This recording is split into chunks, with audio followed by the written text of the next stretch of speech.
Hello, everybody. I'm George from Ireland. Well, there was horrific news today about Stephen Doohan, a man who willfully murdered his own child, and that's in the United Kingdom. And perhaps even more horrifying, he was a paramedic who was there to save lives, and indeed did save lots of lives. But he willfully murdered his own child by chemical means. So this is presumably caused hypoxia to kill his child. I don't know if it was his daughter or son. That bit hasn't been reported.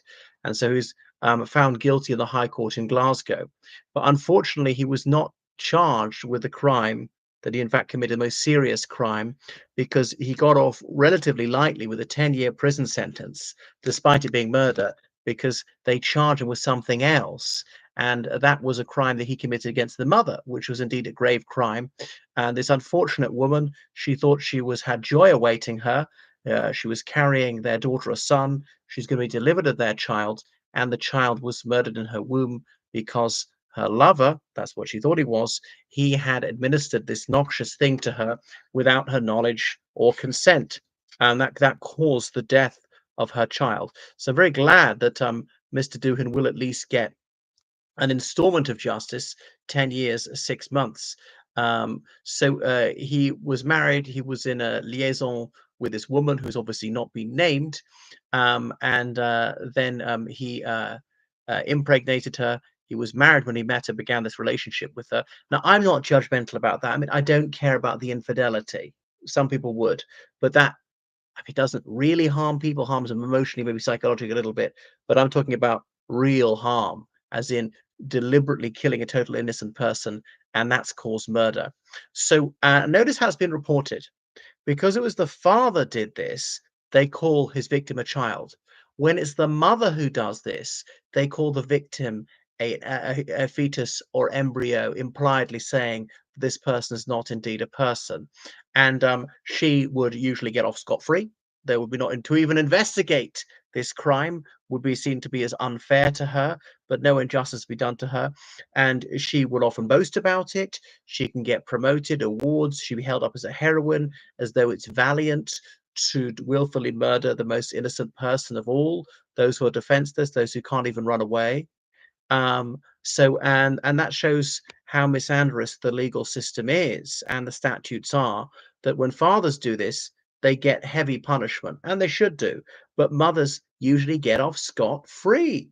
And as I say, that they are held up as sort of icons of liberty or human rights or something like that. So anyway, the poor woman, she had this administered to her with syringes, and she didn't know what was going on, and it caused the death of her child. So Mr. Doohan despicably trying to buy her silence with these petty presents. Now, Mr. Doohan, according to his advocate, says that he's very sorry, and maybe he is. You know, I wouldn't even give someone as utterly despicable as him, a foul skunk like him, wouldn't give him the death penalty. If he pleaded guilty, you know, less than life in prison without parole, maybe 40 years, perhaps a release amount after 20. Maybe I'm too soft. Um, but it underscores what a monstrous crime it is to murder a child, and it doesn't matter whether that child is in utero or not.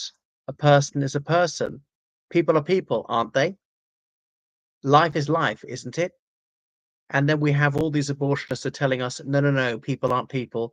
Certain people aren't people. Well, some categories, because they're not like me, they're not people. It's like whites saying black people aren't human because I'm not black, or you know, women aren't human because I'm not a woman, or gay people are not human because I'm not gay, or whatever. It's completely illogical. So it's a very straightforward issue.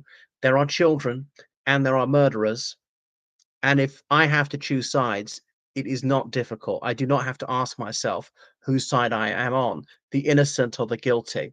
So at least, you know, somebody has been called to account for this act of cruelty, this act of hatred, and it's committed every single day by mothers all over the world, and often by fathers. And I often underline this point: the father's often just as guilty, who do it through coercion, through cajolement, through persuasion, through facilitation of this crime in any wise. And the doctors and the nurses and the pharmacists and so on, and politicians and judges, and anyone who facilitates this most monstrous act, this brutality. the willful murder of a child, whether through chemical means, through sharp implements, or whatever it might be, through any lethal injection. It's despicable. It's appalling. It's absolutely nauseating. It is cruel. It is barbaric. It is vile. It is shameful. It is satanic, and it needs to be called out. And these people must face justice. They will be brought to justice. It's very, very sad. It's dispiriting and it's infuriating that such vile crimes are committed on such a vast scale every single day, and people do not receive the punishment they deserve, and the children do not receive the punishment they deserve. The main motivation I have is to save children. If I could do that without punishing a single murderer and murderess, I would. But it looks like not, and there's got to be a deterrent effect as well. I do think we owe it to the innocent victims to punish their murderesses and murderers, and that would also save future generations. All right, and IVF does this deliberately, creating people who are then destroyed. Single-celled embryos, a human being. You started out like that. I started out like that.